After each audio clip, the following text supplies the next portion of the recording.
تاني غير اللي متعودين عليه، لأنها كانت صدمة حضارية، لأنهم كانوا لأول مرة يشوفوا مسارح وشافوا علماء بيعملوا تجارب كيميائية بتطلع نار وألوان، ويشوفوا ناس بيلبسوا لبس مختلف تماما عن الجبة والقفطان.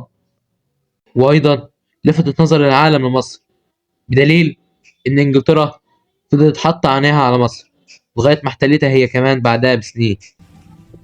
وفي الختام تركت الحملة الفرنسية بصمة عميقة في التاريخ المصري، بين مقاومة باسلة وتأثير ثقافي وعلمي لا يمحى. لكن ماذا عن حجر رشيد؟